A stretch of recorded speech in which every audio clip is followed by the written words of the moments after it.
We are continuing our reading of Bhagavad Gita as it is. We are on the introduction. So continuing. Therefore, Bhagavad Gita should be taken up in a spirit of devotion.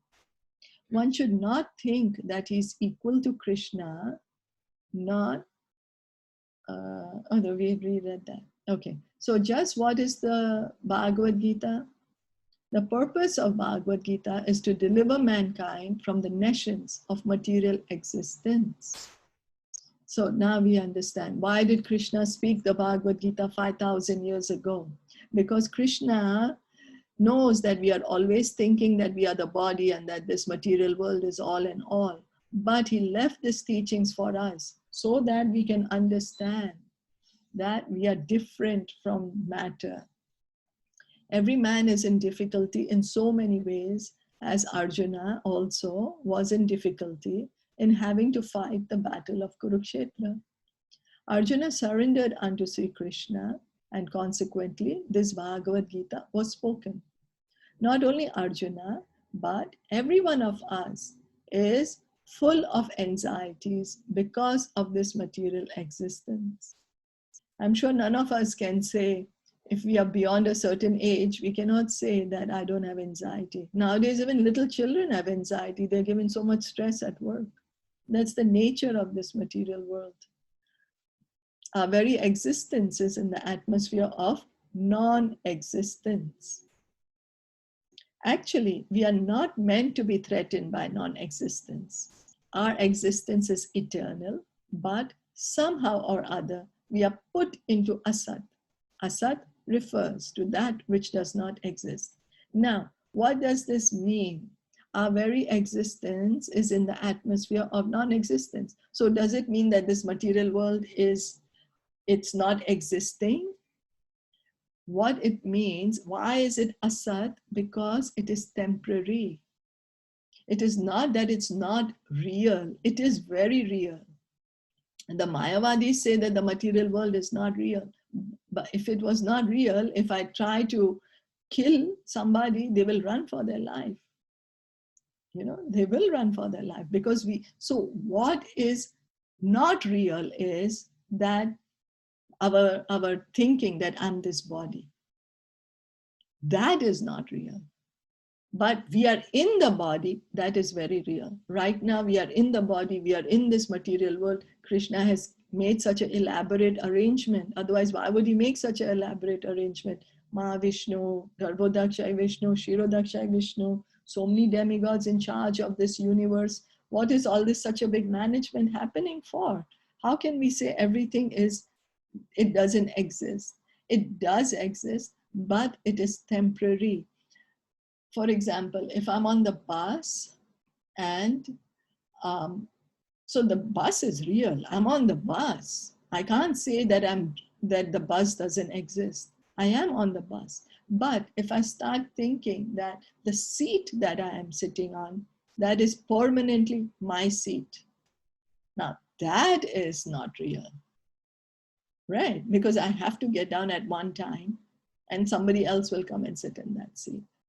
So the bus is very real, but my thinking that this seat is mine permanently, that is not real. Similarly, this material creation, this whole elaborate material world is real, but we thinking that we are this product of this matter, that we are this body, that we are permanently, this is our home, that is not real.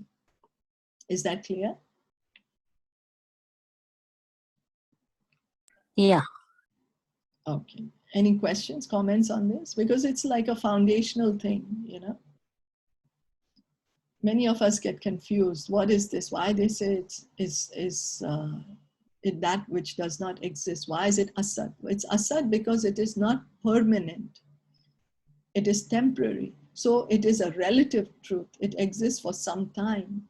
But we thinking we are the body right now, for example, if I'm looking at my demographic, I'm a, whatever is my name, I'm my identity, you know, this whole identity that we create for ourselves, that is not real. That is a temporary identity which we have created. If we think that is our eternal identity, then that is our conditioning. But we are very much in this body. We cannot think that right now I'm not in this body and this thing does not exist. You know, we are very, very much right now in this body. Because many people say, oh, everything is, this world does not exist at all. You know, it doesn't exist. But we are in the body. Otherwise, where are we? Otherwise, why we are feeling the pain? Why do, suppose somebody says, okay, you're not in the body. You don't need to go to the toilet. You just sit here. You're not in the body. You can imagine you're not here. When the time comes, we will run. We will go to use the toilet. So we are in the body. Okay.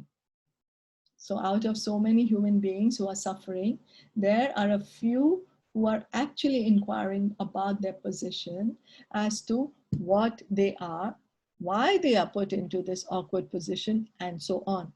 So actually everybody in this material world is suffering. Why? Because that's the nature of the world. But the majority of the people don't even know that they are suffering. We don't even know we are suffering. We think we are having a great time, like the camel is eating the thorn mixed with his own blood and enjoying. Oh, it's so good. Camel is not realizing I'm hurting myself. So we are in that position. But out of this, all the people, there are very few who want to understand what's all this happening? Who actually am I and why am I suffering?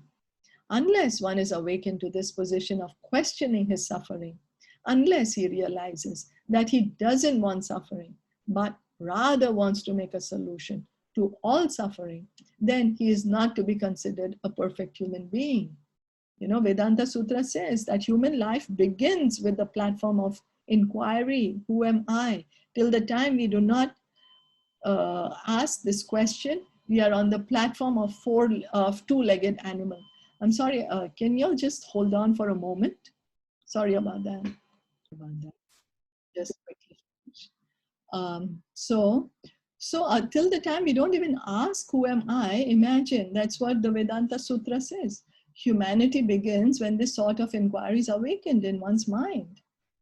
And we are thinking we are such great, you know, we are the greatest persons in this, on this planet, but we are not, if we are not asking who am I, we are not even human being.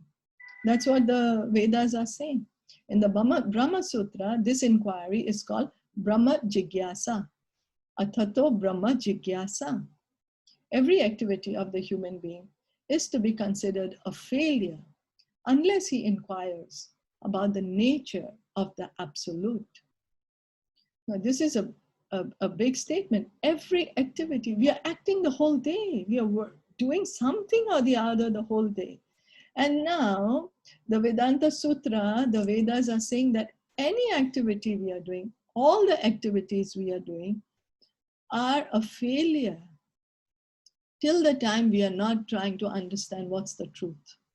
Therefore, those who begin to question why they are suffering or where they came from and where they shall go after death are proper students for understanding Bhagavad Gita. So if we want to know why am I suffering? I don't want to suffer. Why should I suffer? We all have that intense desire to be always happy. And where have I come from? And where am I going? Each of us, the guarantee is there. Whoever is living in this, whoever has taken birth is sure to die. So where are we going to go? And so these are the proper students of Bhagavad Gita. The sincere student should also have a firm respect for the Supreme Personality of Godhead. Such a student was Arjuna. So we should always understand that God is higher than us. He's superior than us. We are not God. We can never become God. So we should respect him in that way. If we think we are God, then how are we respecting him? You know, we are tiny parts of God. So is that okay? Any questions or comments?